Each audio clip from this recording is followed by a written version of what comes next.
Graças a paz, amados. Antes de a gente ministrar a palavra, queríamos aproveitar e também falar sobre o domingo do carnaval. Esse ano a gente vai fazer um pouco diferente. No domingo pela manhã, domingo de carnaval, nós vamos estar aqui, como normalmente sempre estamos, às 10 horas, e vamos ter um culto de adoração ao Senhor, um culto normal, como sempre fazemos. Mas às 18h30, nós estaremos aqui para um momento de louvor e adoração e busca ao nosso Deus. Não terá pregação, não será um culto, será um encontro daqueles que querem se encontrar com o Senhor. Então você é convidado, às 18h30, nós estaremos aqui. Com quem estiver, você vai viajar, amém, Deus abençoe sua viagem, mas se você por acaso for ficar na cidade e quiser estar conosco, às 18h30, será um culto muito abençoado e muito gostoso, sem dúvida. O Bruno, Miguel contribuiu para a mensagem. Já que ele falou, já está dentro. Orando pela palavra que deveria trazer e pedindo a Deus que trouxesse ao meu coração algo relevante, obviamente. Eu entendo que nenhuma palavra que seja ministrada deste púlpito pode voltar vazia. Eu acho que algo dela precisa produzir algo em você e em nós que pregamos. Alguma transformação, alguma melhora, alguma lapidação da parte de Deus. E o Senhor colocou no meu coração para falar sobre mente, um instrumento de Deus. A sua mente, a minha mente, é um instrumento de Deus. Abra sua Bíblia no livro de Efésios, na carta aos Efésios, capítulo 4, mas quem não tem vai estar sendo colocada também ali no telão, nas telas. Vamos ler dois versículos, versos 17 e verso 18. Diz a palavra: E digo isto, e testifico no Senhor, para que não andeis mais como andam também os outros gentios, na vaidade do seu pensamento. 18. Vou ler aqui. Obscurecidos no entendimento, separados da vida de Deus, pela ignorância que há neles, pela dureza do seu coração. Vamos orar. Santo Deus, a ti toda a glória, toda a honra e todo o louvor. Eu quero declarar, Senhor, que Tu és o único Deus. E que aqueles que hoje, Senhor, se propuseram a marchar pelo pai da mentira, pelo Deus caído, aquele turbilhão de pessoas que possam estar ali na cidade, Senhor, e junto com eles, aquela horda de demônios, principados, potestades, sejam completamente manietados, amarrados, aniquilados, emudecidos, porque só o Senhor é digno de louvor, e a Ele toda a glória, a Ele todo o aplauso, a Ele todo o louvor, a Ele todo o domínio, a Ele toda a majestade, porque não há Deus como Tu, Senhor, porque Tu és o Criador do universo, Tu és o Criador de todas as coisas, da Tua boca é a única que sai palavra de vida e de justiça e de salvação. A Ti, portanto, Senhor, o nosso louvor, a nossa adoração, a nossa submissão, o nosso amor, ó Pai, e nossa entrega total de nossas vidas para o louvor da Tua glória. Tudo, Senhor amado, que porventura tenha sido feito durante aquela marcha. Se alguma bruxaria, feitiçaria, se alguma aliança com as trevas ali foi feita hoje, na autoridade e no poder que há no nome de Jesus, nome diante do qual todo joelho se dobrará, nós cancelamos, ó Pai, anulamos toda a obra da maldade naquele lugar e declaramos: este país, esta cidade, este estado pertencem ao Senhor Jesus, em nome de Jesus. Amém. Oh Jesus, amém, aleluia. O apóstolo Paulo,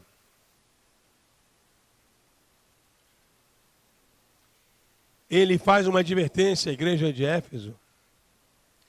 E ele diz assim: eu digo isto e testifico no Senhor. Para quê? Para que não andeis como andam também os outros gentios, na vaidade do seu pensamento, obscurecidos no entendimento, separados da vida de Deus pela ignorância que há neles e pela dureza do seu coração. Eu quero falar sobre mente. E eu entendo que a mente é um instrumento de Deus para nós, para nosso crescimento, para nosso amadurecimento. E Paulo chama a atenção de que aqueles homens eram homens obscurecidos no entendimento. Pessoas que por conta disso estavam separados da vida de Deus pela ignorância. E amado, isso também pode acontecer conosco.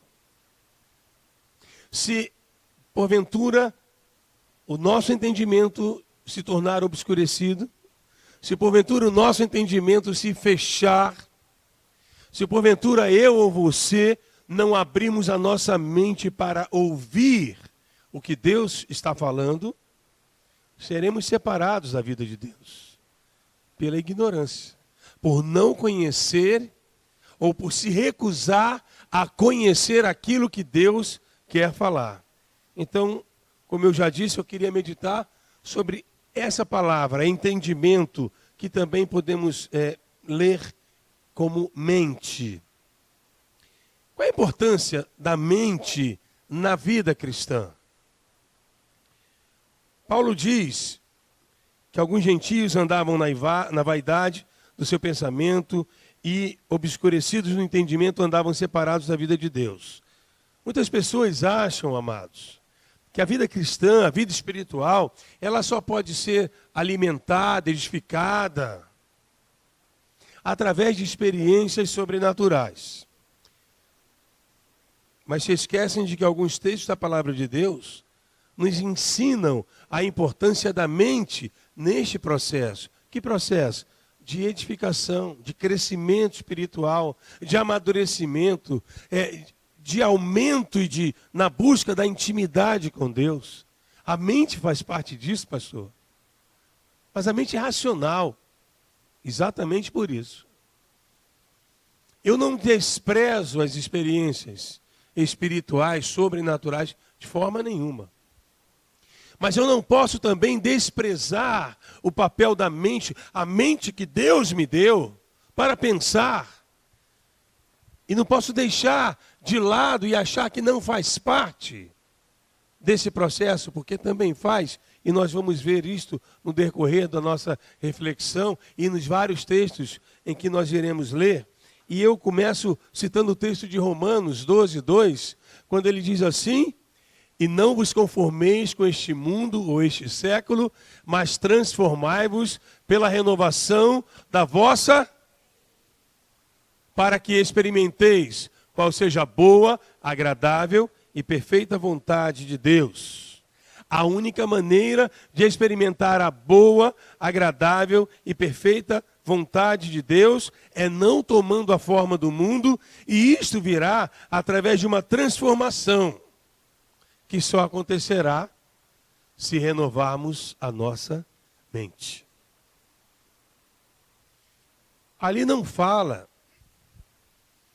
que para sermos transformados virá um anjo do Senhor, ou cairá sobre nós uma coluna de fogo, ou uma nuvem descerá sobre a nossa casa ou sobre a nossa igreja. Ali diz, você vai ser transformado quando você aceitar, renovar a sua mente.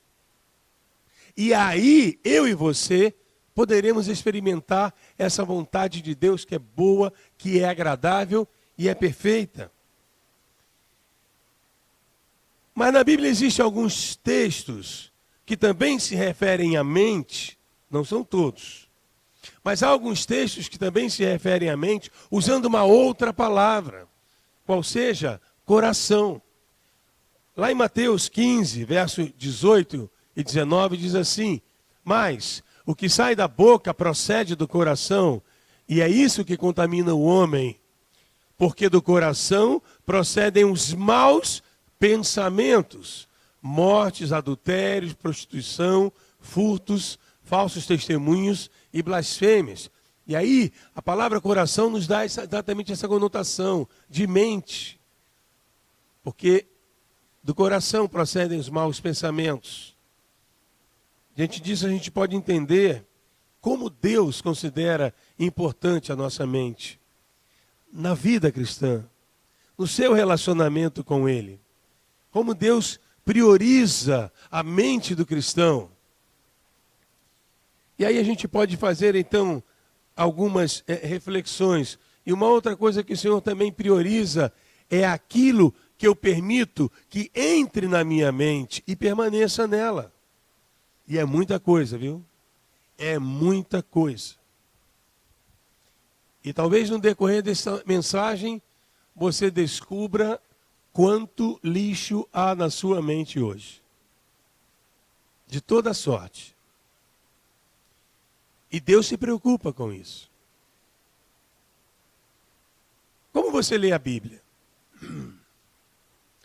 Qual é a sua estratégia? Qual é o seu ritual? Eu sei que alguns, antes de ler a Bíblia, têm o hábito de parar, com a Bíblia fechada ainda, orar a Deus, pedir que Deus fale, pedir que Deus se revele, depois então abrem a Bíblia e vão ler. Outros não fazem nada disso, apenas se sentam num lugar reservado, silencioso, abrem sua Bíblia e começam a lê-la. Independente do processo, seja ele qual for o processo que você utilize para ler a sua Bíblia, a pergunta que fica é: o que você faz com o conteúdo daquilo que você leu? Por exemplo, 1 Pedro 1 15 e 16. Nós lemos o seguinte: mas como é santo aquele que vos chamou, sede vós também santos em toda a vossa maneira de viver, porquanto está escrito, leiamos juntos, sede santos, porque eu sou santo. Mais uma vez.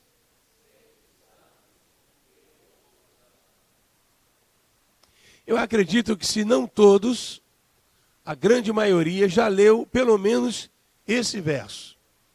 Ou no Velho Testamento ou aqui no Novo, onde Deus fala: sede santos, porque eu sou santo.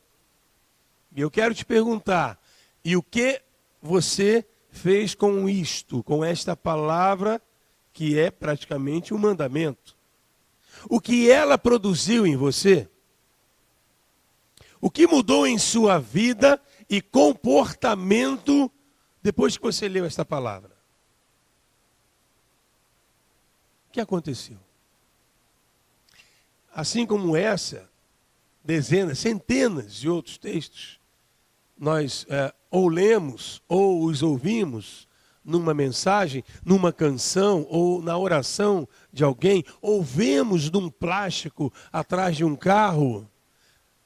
Ou seja, o tempo todo nós estamos recebendo da parte de Deus a sua palavra. E o que fazemos com esta palavra? Mais uma pergunta: aonde esta palavra ou qualquer outra chega primeiro? Na sua mente ou no seu espírito? Certamente que é na mente. O primeiro lugar que a palavra de Deus chega a você e a mim é em nossa mente. Acredito que seja porque Deus deseja que, ao ouvirmos a sua voz pela leitura da sua palavra, meditemos, reflitamos, enfim, pensemos naquilo que Ele está nos falando.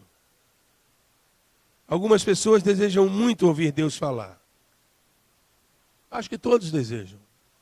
E eu já ouvi, acredito que os outros pastores também,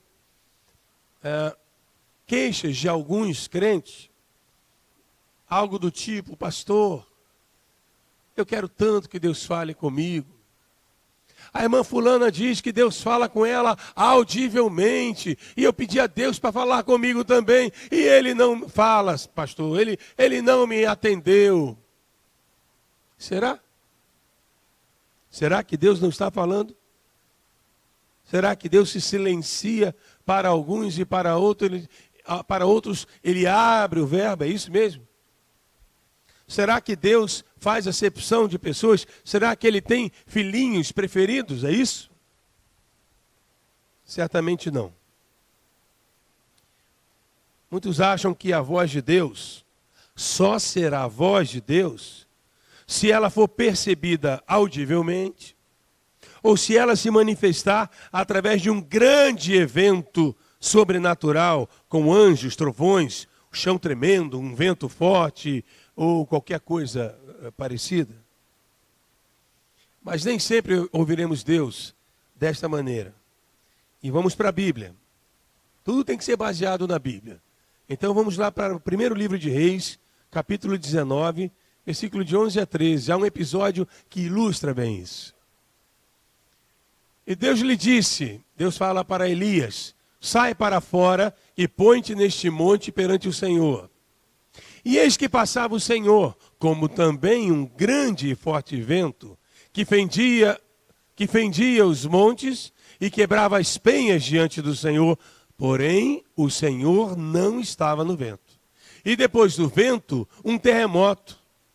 Também o Senhor não estava no terremoto. E depois do terremoto, um fogo. Porém, também o Senhor não estava no fogo. E depois do fogo, uma voz mansa e delicada. E sucedeu que, ouvindo-a, Elias envolveu o seu rosto na sua capa e saiu para fora. E pôs-se à entrada da caverna. E eis que veio a ele uma voz e dizia, que fazes aqui, Elias? A presença de Deus não foi sentida por Elias num grande e forte vento. Ela não foi sentida por Elias no terremoto. Ela não foi sentida por Elias também naquele fogo. Porque Deus não estava em nenhum desses três eventos. E olhe que o vento, diz a palavra, ele fendia, ele quebrava as penhas, as rochas. Você já imaginou isso? Alguém já viu um vento de tamanha magnitude e força de quebrar uma rocha? Pois o vento que estava ali, ele quebrava as rochas. Mas Deus não estava nesse vento. E então o que Elias ouve? Apenas uma brisa bem suave, uma voz bem suave. E quando essa voz suave se manifesta, Elias identifica ali a voz de Deus, a presença de Deus. Deus tem falado e continua falando, principalmente através da sua palavra. Esta mesma palavra que chega em primeiro lugar aonde? Na nossa mente. Na verdade, queridos, tudo que sentimos, e eu estou me referindo aos 5 sentidos, quais sejam a visão, a audição, o olfato, vou mais devagar, o olfato, o tato e o paladar. Esses 5 sentidos e tudo que sentimos através deles chega em primeiro lugar à nossa mente. Qualquer sentido que você tenha, você o percebe porque ele chega à sua mente. A psicologia chama isso de estímulos. Pessoas que têm um problema no cérebro, onde é danificado uma área do cérebro que nos dá a sensação de dor, como por exemplo a lepra. Você pode espetar uma agulha, você pode beliscar, você pode acender um fósforo, ela não vai sentir dor, porque aquela parte da sua mente foi danificada e ela não pode mais perceber a dor. Uma vez no meu trabalho, há muitos anos, eu atendi uma jovem e ela tinha tomado um tombo de um cavalo e depois daquele acidente, ela não tinha mais o paladar e o olfato. Você já imaginou que coisa terrível para a mulher, então, que gosta de perfumes? Ela não tinha como escolher perfumes, ela não sentia mais o olfato. E o paladar, então, para aqueles que gostam de um bom prato também, vai comer porque tem que comer. Fome ela sentia, mas comer uma lasanha ou um jiló cru era a mesma coisa. Imagina, hein, Benoni? Deus é bom. Neste momento vocês estão me vendo e ouvindo.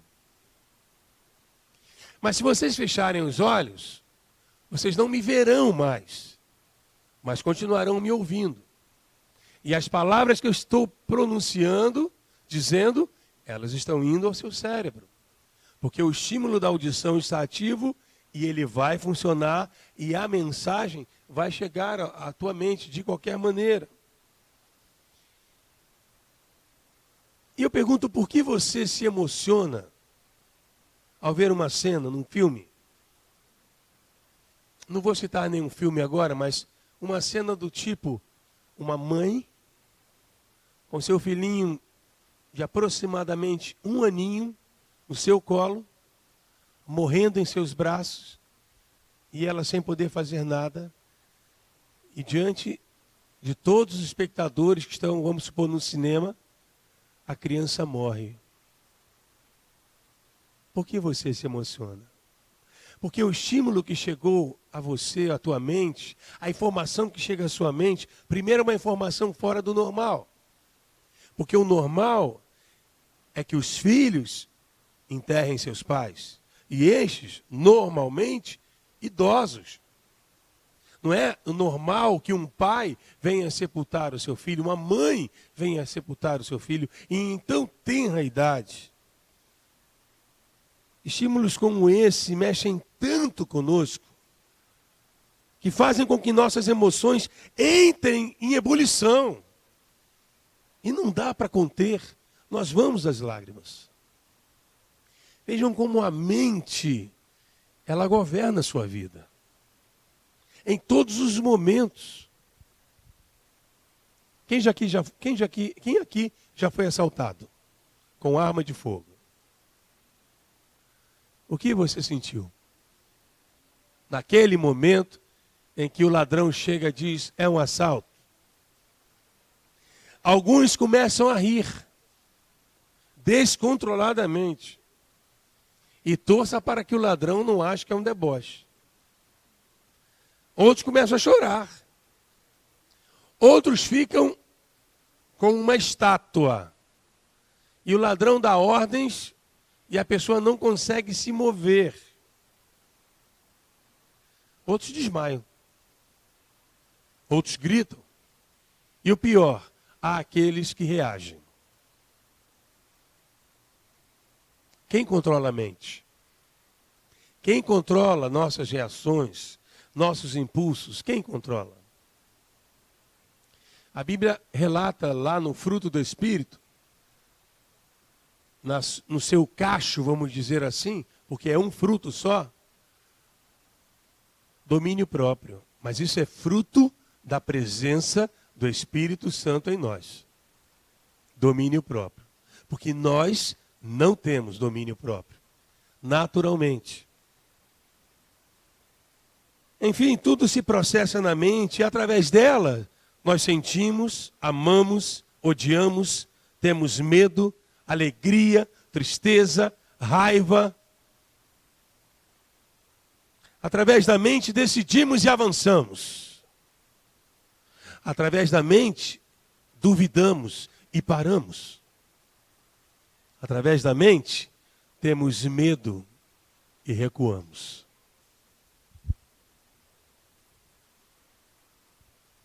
Muitas vezes você acha que você tem um controle. Muitas vezes você acha, eu estou tranquilo, eu estou no controle. Quando na verdade você não tem controle de nada. Você é controlado. E quem controla você é a sua mente. E eu pergunto, quem é o dono da sua mente? Quem controla a sua mente? a quem você entregou as rédeas da sua mente, consequentemente da sua vida. Por isso também é que a mente, escute bem isso, a mente é o campo de batalha contra o nosso inimigo. É aí. Esse é um dos pontos que eu queria chegar. A sua mente, meu irmão, a sua mente, minha irmã, é o campo de batalha aonde Satanás vem com tudo para destruir você, para destruir sua casa, para destruir sua família, para destruir a sua reputação, para destruir esta igreja. É a mente que ele vai usar. Ele vai atacar, ele vai atacar a mente do pastor, dos pastores, ele vai atacar a mente de cada chefe, de cada homem que está aqui. Ele vai atacar a mente das mulheres, ele vai atacar a mente dos jovens. Ou você acha que a nossa luta se dá lá nas regiões celestes? Sim, a Bíblia declara isso e é verdadeiro.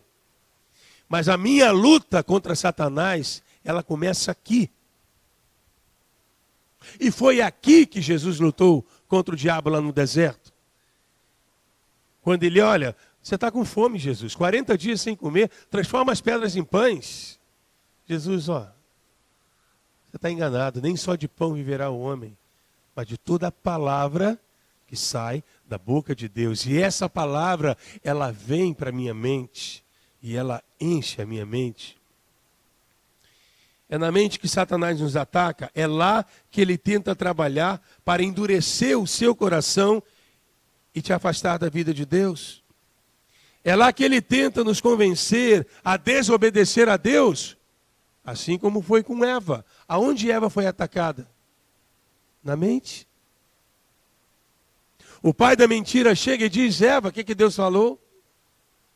Não, que não pode comer aquilo ali porque é árvore do conhecimento do bem e do mal. E Eva, Deus mentiu, Eva. Se você comer, você vai ser igual a Deus. Na mente.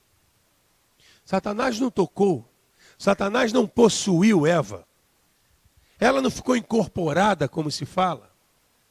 Apenas uma sugestão muito sutil veio à sua mente e ela acreditou.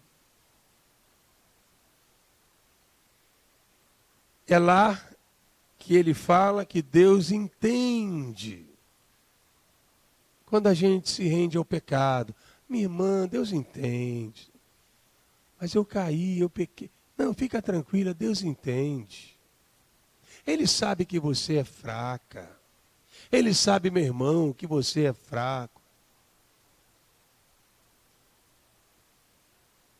É lá que ele diz: todo mundo faz, por que eu não posso fazer? Sua mente, minha mente, é um campo onde se travam as maiores batalhas. E o resultado dessas batalhas podem definir a distância que eu estou do trono de Deus, da presença de Deus. Cantamos agora há pouco: em tua presença, Jesus, eu quero sempre estar. Mas para eu estar e permanecer na presença de Jesus, algumas atitudes, algumas decisões eu preciso tomar. E de que forma? Racionalmente. Decisões que não vão depender de um arrepio. Decisões que não vão depender deste lugar tremer, como a Bíblia fala, e orou e tremeu o lugar em que eles tinham orado. Não vai depender disso. Vai depender de você ouvir a voz de Deus, você processar na mente aquilo que Deus lhe está falando, e você decidir o quê? Obedecer.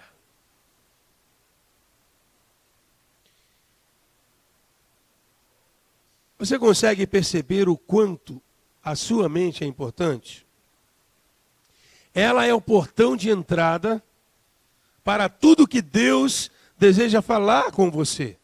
Olha que bênção. Na mente? É na mente. Aquilo que Deus fala contigo e comigo, ele entra, ele começa, ele chega na nossa mente. É óbvio que quando eu ouço Deus falar, quando eu escolho obedecer a Deus, essa palavra que eu recebi da parte de Deus, ela vai se refletir em toda a minha vida. Corpo, alma e espírito. Em toda a minha vida. Mas ela chega na mente. Só que a mente também é uma porta, querido, pela qual Satanás vai tentar passar sempre que eu permitir.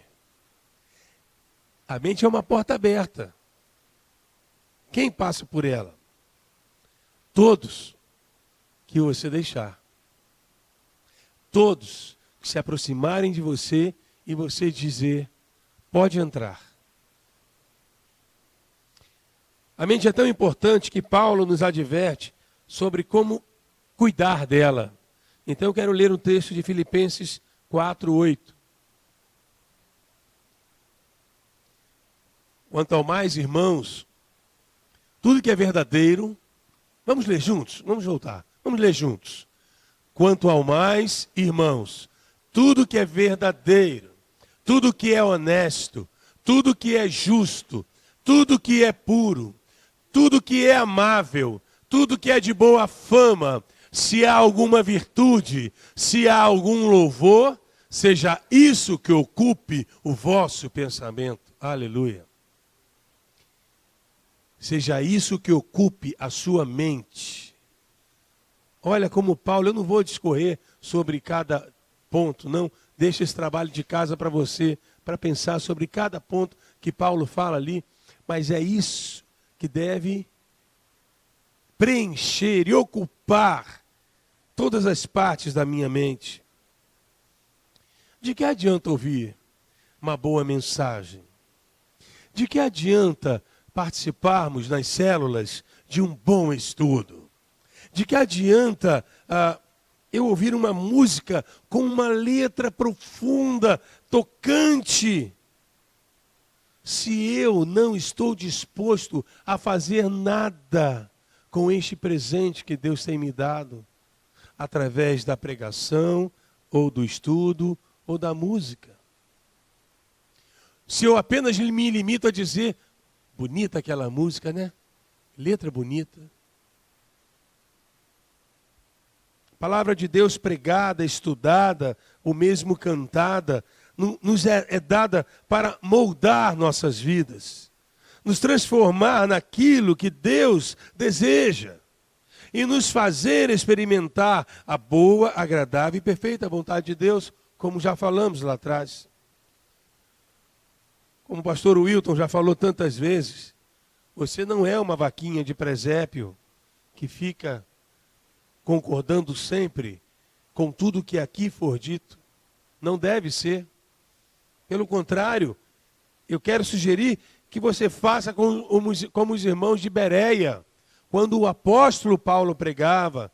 Vamos ler Atos 17, versículo 10 e 11. E logo os irmãos enviaram de noite Paulo e Silas a Bereia. E eles, chegando lá, foram à sinagoga dos judeus.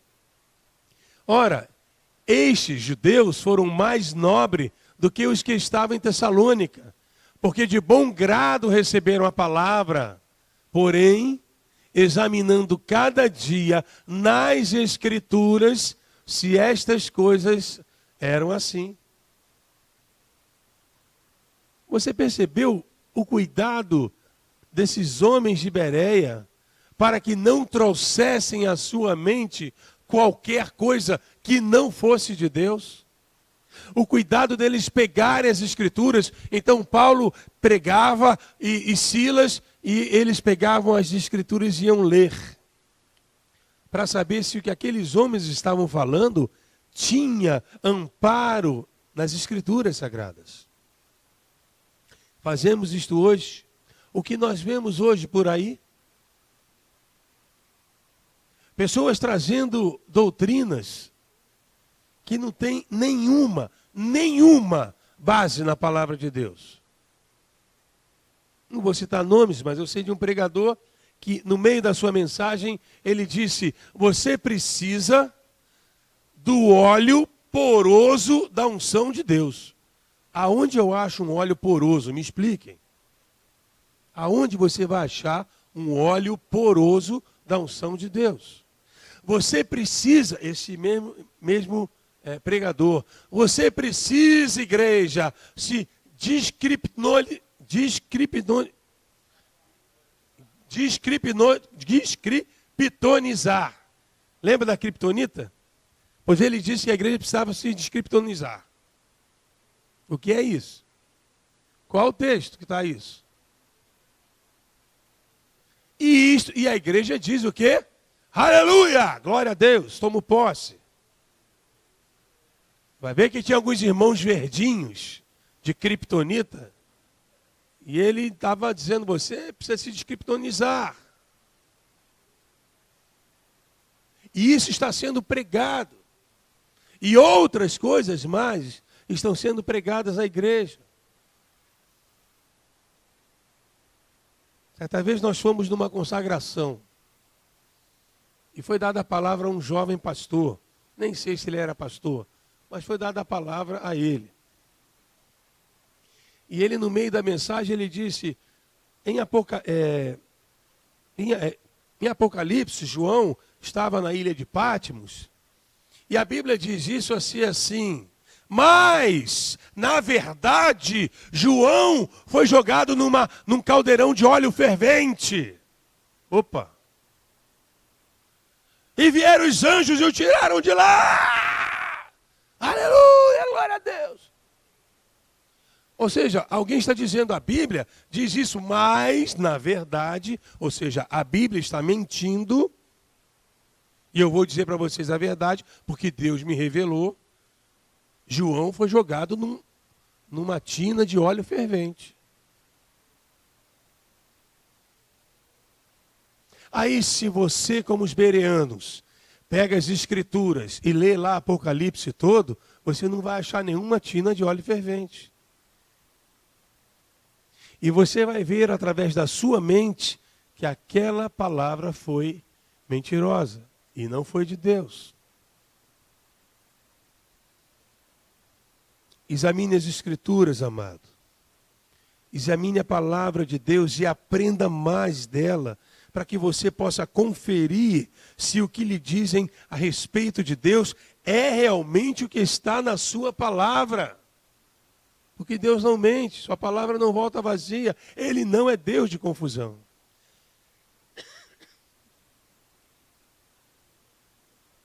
Mas para isso será necessário usar o quê? Usar o quê? A mente. Vivemos hoje, nesse tempo, onde ouvimos todo tipo de doutrina, mas também sobre isso o apóstolo Paulo nos advertiu, lá em 1 Timóteo 4, versos 1 e 2, mas o Espírito Santo expressamente diz que nos últimos tempos alguns apostatarão da fé, dando ouvidos a espíritos enganadores e a doutrinas de demônios, pela hipocrisia de homens que falam mentiras, tendo cauterizado a sua própria consciência. Homens cuja própria mente já está cauterizada. E a gente ouve algumas mensagens, eu fico comigo mesmo pensando, meu Deus, será que ele realmente acredita nisso? Que ele está pregando? Ou ele é como diz a Bíblia lá em João 10, um ladrão, um mercenário assumido? Estou aqui para enganar vocês. Vocês são os otários e eu sou o esperto. Eu fico na dúvida. Porque a pessoa fala com tanta ênfase determinadas coisas que eu acredito, não no que ele fala, mas eu acabo acreditando que ele acredita naquilo. Mas às vezes eu fico na dúvida, será que ele acredita nisso? Ou ele realmente está assumidamente querendo enganar o povo? Mente cauterizada. Ou hipocrisia de homens que falam mentiras. Sua mente, meu irmão, é um poderoso instrumento que Deus lhe deu para que você possa crescer, amadurecer e conhecer tanto a intimidade de Deus, como discernir as mentiras do inimigo. A fé, além da porção que Deus deu a cada um, a Bíblia fala que Deus deu a cada um uma porção de fé. Mas eu não estou falando dessa porção de fé, que normalmente usamos, é usada para a salvação. Mas eu falo daquela fé, aquela que remove a montanha, aquela que pode curar o enfermo, fazer o cego enxergar, o mudo falar, o aleijado andar. Essa porção de fé, ela só é alcançada de uma maneira. E a Bíblia dá a receita, lá em Romanos 10, 17, de sorte que a fé vem pelo ouvir e ouvir pela palavra de Deus. Vamos falar juntos? De sorte que a fé vem pelo ouvir e ouvir. Então, se você e eu ouvimos a palavra de Deus, essa palavra vai para onde? Ela vai para a mente. E aí eu preciso pegar esta palavra, degustá-la, digeri-la e fazer algo com ela. Desde pequenino, eu fui para a igreja, eu creio com meus 4 ou 5 anos. E a partir de então comecei a frequentar uma escolinha. E ali eu comecei a ouvir as historinhas de Jonas, de todos, de Moisés, de Zaqueu, de Daniel, na cova. Eu comecei a ouvir a palavra de Deus. E eu, como uma criança, comecei a me encantar com as histórias. E eu perguntava, tia, mas aquele homem, os leões não comeram ele? Aí ela dizia para mim, não, porque Deus não deixou. E aquilo alimentava o quê? A minha fé. Mas tia, aqueles homens estavam no meio do fogo, eles não morreram queimados. Não, porque Jesus entrou no fogo com eles, e eles não se queimaram. E aquilo alimentava o quê? A minha fé. E a fé vem pelo ouvir. Pastor, ora para minha fé aumentar. Eu vou orar. Senhor, manda a luta para esse irmão, em nome de Jesus. Já falei várias vezes aqui, não há no céu um botãozinho de volume, onde Deus fala assim, Gabriel, aumenta lá a fé do Eduardo lá. Pastor Benoni já falou aqui, foi orar para Deus dar a ele paciência, Deus botou um chato do lado dele. Como é que ele vai exercitar a paciência? Não é? Você quer fé? Você quer fé que remova os montes? Você quer fé que faça o cego enxergar, o morto levantar? Deus vai trazer para você algumas provas que vão fazer você exercitar a sua fé, assim ó, tipo, mover um palito de fósforo. E eu garanto que você já vai dobrar o joelho pedindo misericórdia a Deus. Afasta de mim, Senhor, essa luta. Ou então vai repreender o inimigo. Sai daqui, Satanás. Mas você pediu para aumentar a sua fé. Mas a melhor maneira, e bíblica, para a sua fé crescer, é ler a palavra. Deixar que esta palavra entre na sua mente. Preencha todos os espaços da sua mente. Para que você comece a conhecer mais o Deus a quem você serve. Sua fé pode aumentar e muito, porém na mesma medida em que você mergulhar na palavra de Deus e meditar, pensar, refletir nela, dia e noite. A Bíblia tem respostas para todas as situações da vida. Quem crê nisso, diga amém. E tem mesmo. Todas as circunstâncias da sua vida, você vai encontrar resposta na palavra de Deus. E para quem deseja ser bem-sucedido na vida, a Bíblia traz uma receita. Josué 1, versículo 8, diz assim, não se aparte da tua boca o livro desta lei, Antes, medita, pensa, reflete nele dia e noite. Para quê? Para que tenhas cuidado de fazer conforme a tudo quanto nele está escrito. E o que acontece então? Então farás prosperar o teu caminho e serás bem-sucedido. Você quer o segredo do sucesso? Está aí.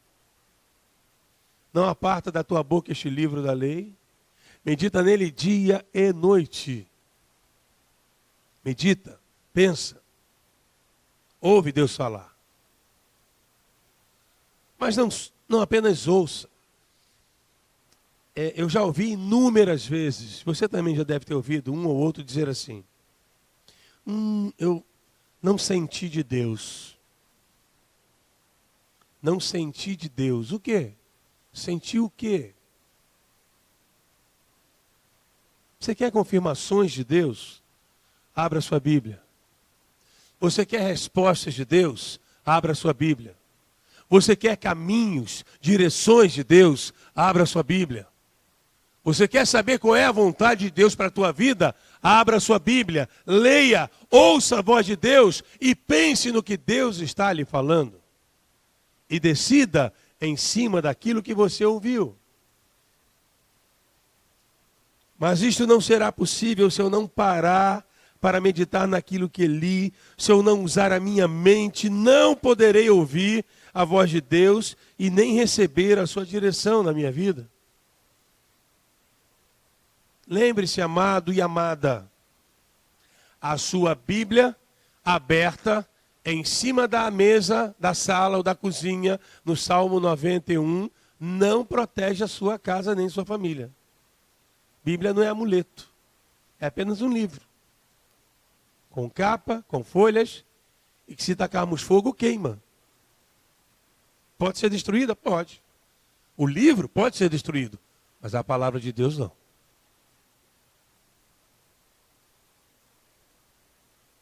Ela não protege a sua casa, nem sua família.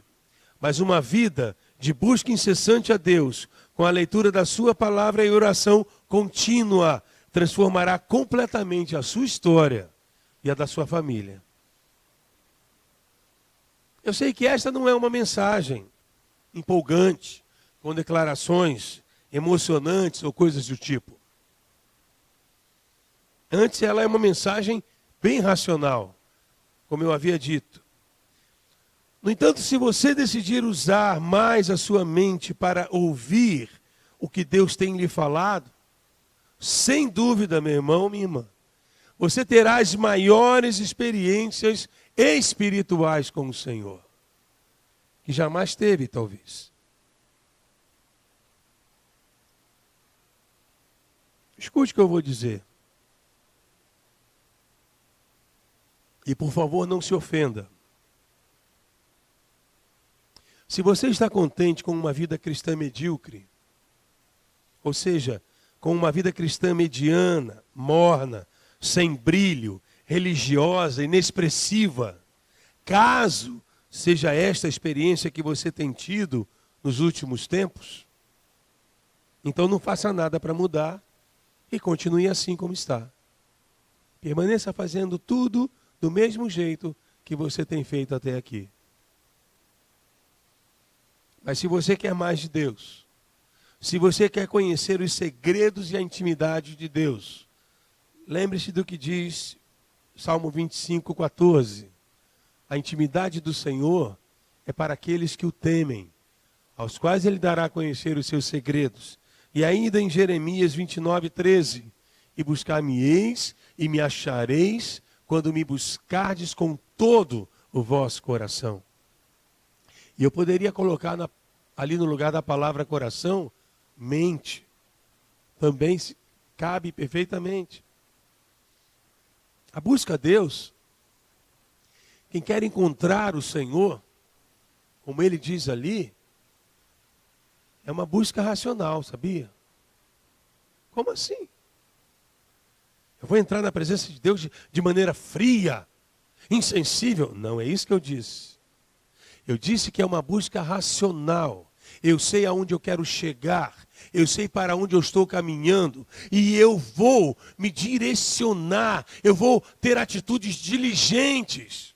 Estratégias para chegar lá. Aonde eu quero chegar? Eu quero encontrar o Senhor. Eu quero encontrar o trono de Deus. Eu quero ouvir a voz de Deus. E o que eu tenho para fazer? Eu tenho que buscá-lo de todo o meu coração, de toda a minha mente, com todas as minhas forças. Eu tenho que abrir mão do Facebook. Eu tenho que abrir mão do WhatsApp. Eu tenho que abrir mão da novela. Eu tenho que abrir mão do futebol. Eu tenho que abrir mão daquilo que o mundo coloca de bandeja na minha frente. E ter a coragem de dizer não.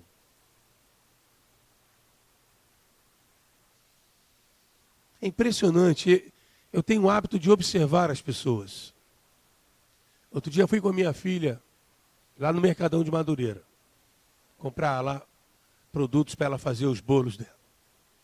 E num determinado momento achei lá um banquinho para sentar enquanto ela foi numa loja. E ali passa dezenas de pessoas e eu observando. Eu perdi o número de pessoas que andavam com um celular, olhando para o celular, sem olhar para onde estava andando. Mas não é só ali, não.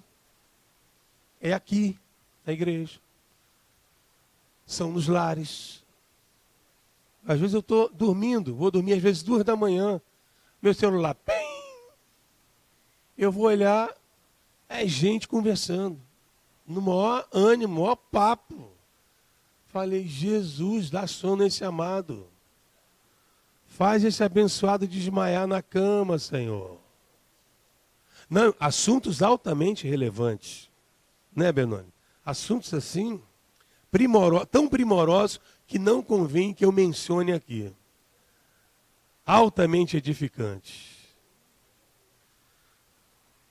Pessoas cativas.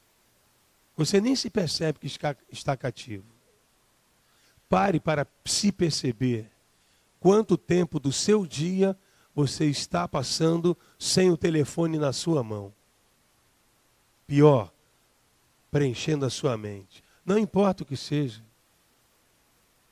Porque aqueles que querem encontrar o Senhor vão ter que pagar esse preço, buscá-lo de todo o coração. Não pode haver espaço para mais nada. Aí você busca Deus nas horas vagas. Horas? Não há mais horas vagas. Nos minutos vagos. Minutos? Alguns nem têm minutos vagos. Um segundinho que eu vou no banheiro, Senhor, Senhor, aquele problema, Senhor, faz alguma coisa. Em nome de Jesus, amém. E aí tocou a campainha do WhatsApp, eu corro para lá para ver. É fulana, olha a foto que ela botou. Que coisa linda. Aí bota a foto lá, e aí você vê aqueles comentários. Linda, maravilhosa, poderosa. Eu nunca vejo um comentário santa, ungida, Deus é contigo, mulher de Deus. Não vejo. Arrasou. Pior, amados, eu vejo fotos de meninas, vestidas e maquiadas, como mulheres sensuais. E o que mais me admira são mulheres maduras, mães, elogiando e incentivando aquele comportamento. Por favor, não estou mandando recado para ninguém. Por favor. Até porque eu tenho vários amigos.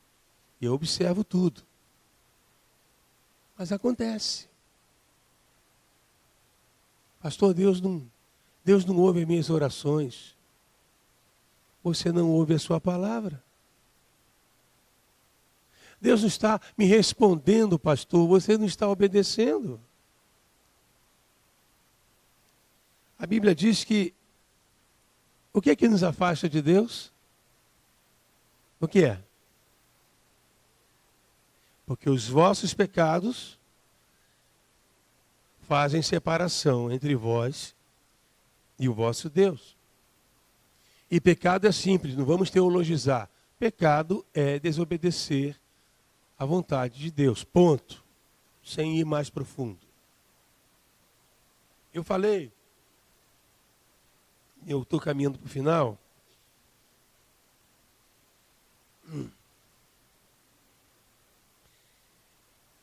Eu falei um pouco atrás que há muita coisa na nossa mente que a gente permite entrar.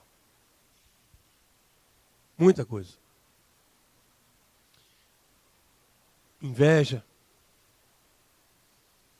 amargura, ressentimentos, lascívia,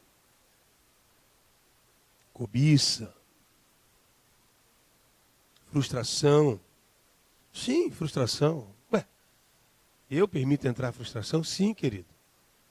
Porque o fato de você não ter alcançado aquele objetivo que você estabeleceu, aquele alvo que você tinha estabelecido, de passar naquele concurso, de, sei lá, ter conseguido alcançar um determinado alvo para a sua vida, ao invés de tornar você, de fazer você se sentir frustrado, deveria ser o grande motivador para você se esforçar mais e da próxima vez chegar lá e até ultrapassar aquele alvo. Mas permitimos que o inimigo chegue aonde? Na nossa mente e diga, coitado, você é um fracassado, né? Melhor você desistir, porque nessa área você nunca irá vencer.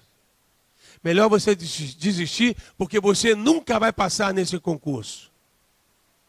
Eu ouvi um testemunho de um juiz federal que é crente e jovem. Ele tentou, agora me desculpe, olha, mas algo em torno de 5 ou 6 vezes ou mais. Prova para juiz. Ele fez, não passou. Fez de novo, não passou. Fez de novo, não passou. Ele fez inúmeras vezes essa prova e não passava em nenhuma delas.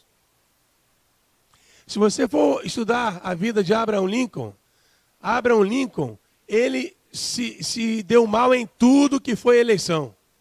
Tudo que ele tentou, ele se deu mal. E ele ouvia dos membros do partido dele, desiste.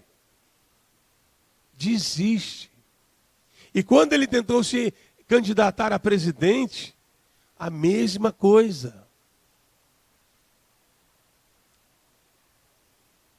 Então o que tem em nossa mente, amado, é aquilo que nós abrimos a porta e dizemos, entra, pode ficar.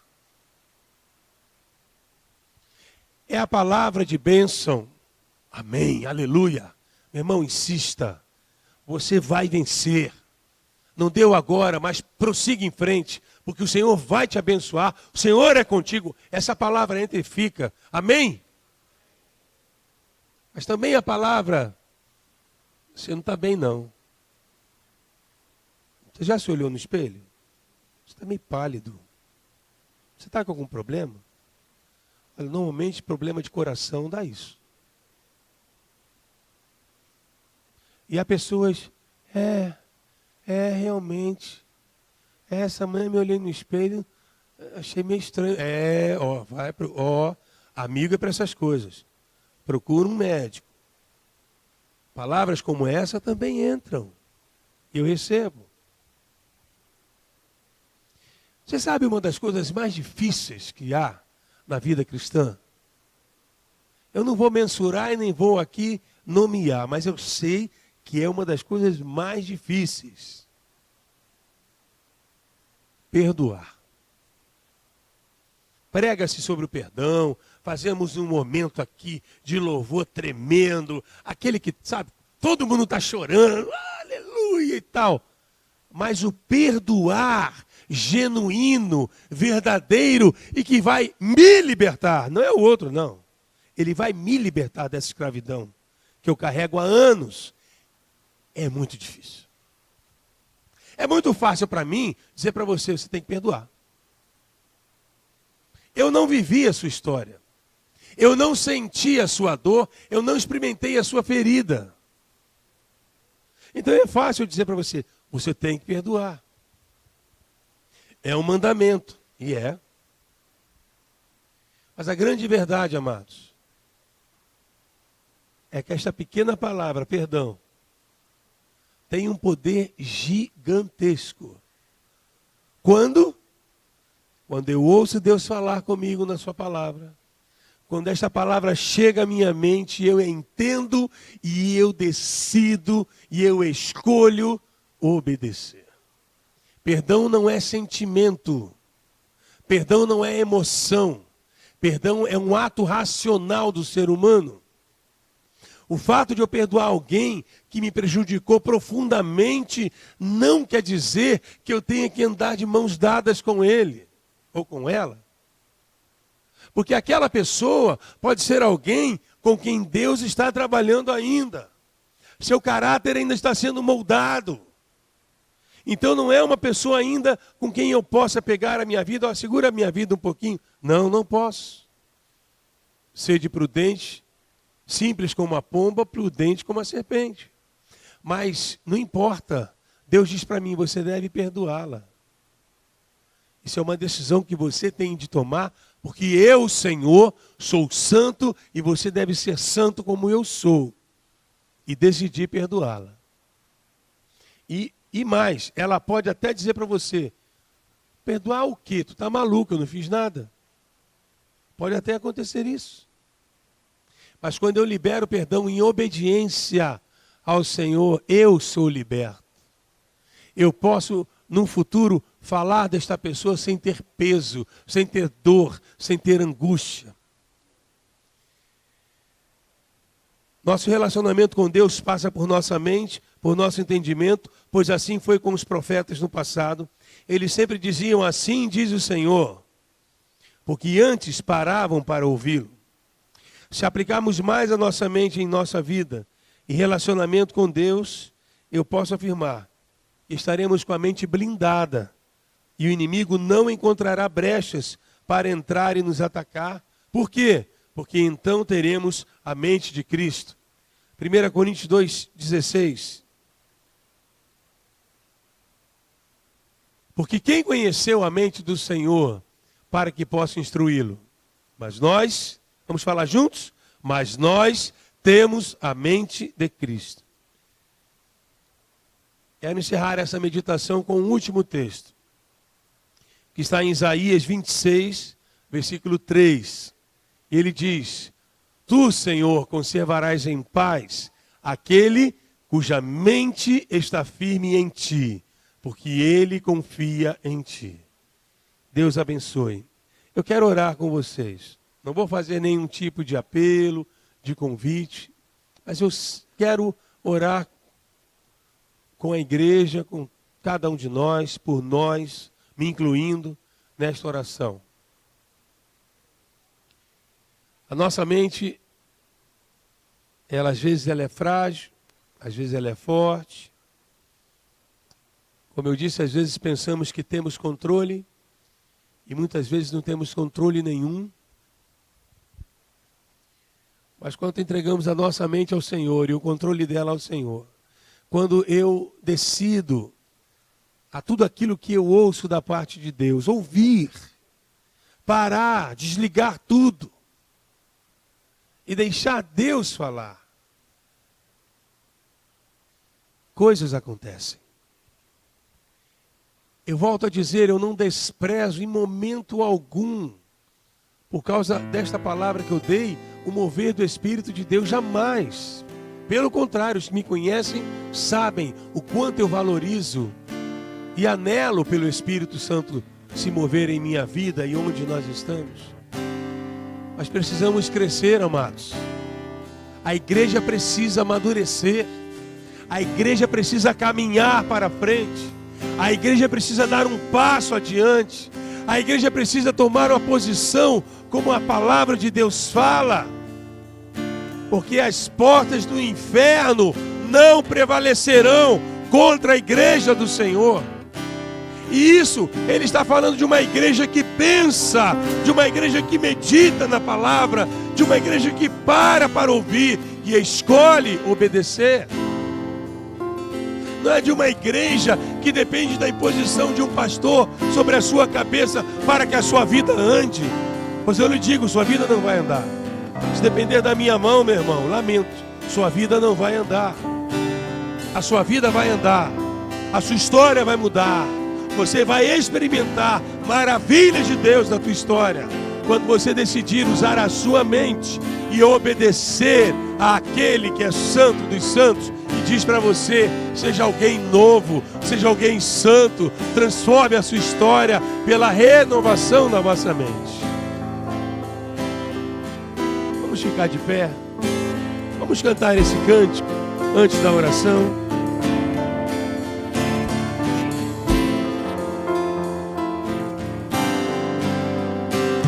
Palavras dos meus lábios